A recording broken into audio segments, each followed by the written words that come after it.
Dysmenorrhea merupakan suatu kondisi medis yang ditandai dengan nyeri haid. Ini adalah masalah ginekologi yang umum dialami oleh banyak wanita selama masa reproduksinya. Istilah dysmenorrhea berasal dari kata Yunani dys yang berarti sulit atau menyakitkan, dan menore yang berarti keluarnya darah bulanan. Rasa sakit yang terkait dengan dysmenorrhea dapat berkisar dari ringan hingga berat, dan biasanya terjadi di perut bagian bawah, punggung, atau panggul. Beberapa wanita mungkin juga mengalami gejala tambahan seperti mual, muntah, sakit kepala, kelelahan, dan perubahan suasana hati. Ada dua jenis dysmenorrhea, primer dan sekunder. Dysmenorrhea primer mengacu pada nyeri haid yang tidak disebabkan oleh kondisi medis lain yang mendasarinya. Hal ini diyakini disebabkan oleh pelepasan prostaglandin, hormon penyebab kontraksi rahim saat menstruasi. Di sisi lain, dysmenorrhea sekunder disebabkan oleh kondisi medis yang mendasari seperti endometriosis, fibroid rahim, penyakit radang panggul, atau adenomiosis. Dysmenorrhea dapat berdampak signifikan terhadap kualitas hidup wanita, memengaruhi kemampuannya untuk bekerja, bersekolah, atau berpartisipasi dalam aktivitas rutin. Penting bagi wanita untuk mencari nasihat medis jika mereka mengalami nyeri haid yang parah atau berkepanjangan, karena ini mungkin mengindikasikan kondisi mendasar yang memerlukan pengobatan. Pilihan pengobatan untuk dysmenorrhea termasuk obat pereda nyeri yang dijual bebas, metode kontrasepsi hormonal, terapi panas, dan modifikasi gaya hidup seperti olahraga dan pola makan sehat. Wanita dengan dysmenorrhea sekunder mungkin memerlukan perawatan tambahan untuk mengatasi kondisi medis yang mendasarinya.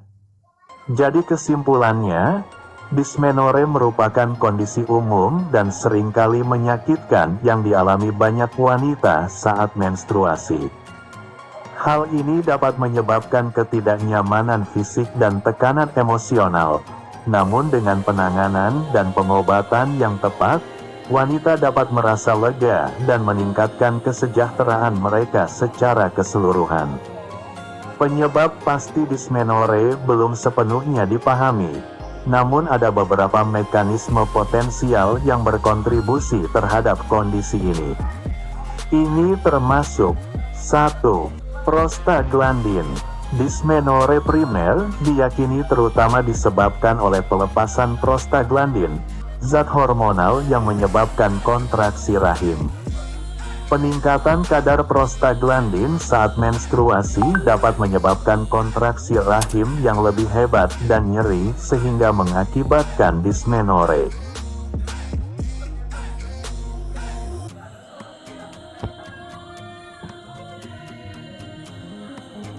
2. Ketidakseimbangan hormon.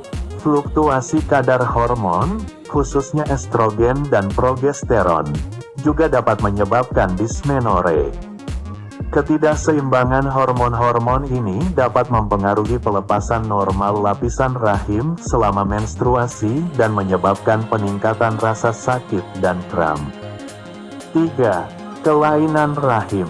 Kelainan struktural tertentu pada rahim juga dapat menyebabkan dysmenorrhea. Hal ini dapat mencakup rahim yang miring atau terbalik, yang dapat menyebabkan kram dan ketidaknyamanan yang lebih hebat selama menstruasi. 4. Endometriosis. Dalam kasus dysmenorrhea sekunder, penyebab utamanya seringkali berkaitan dengan kondisi seperti endometriosis. Endometriosis terjadi ketika jaringan yang melapisi rahim, endometrium, tumbuh di luar rahim, biasanya di daerah panggul. Selama menstruasi, jaringan ini merespons perubahan hormonal dan dapat menyebabkan nyeri hebat serta peradangan. 5. Fibroid uterus.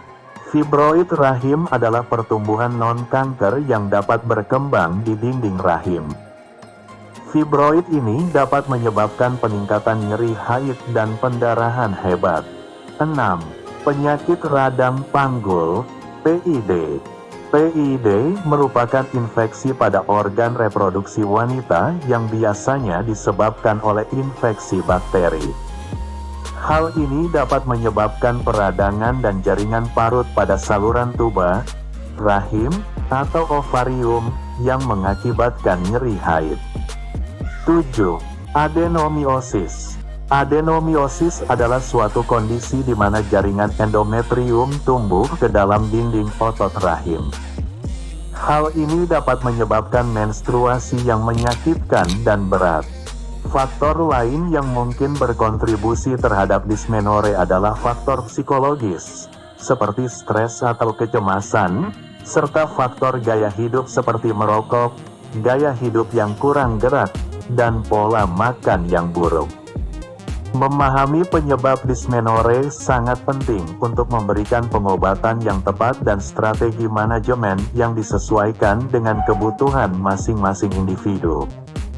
Penting untuk berkonsultasi dengan ahli kesehatan untuk mengetahui penyebabnya dan mengembangkan rencana pengobatan yang efektif.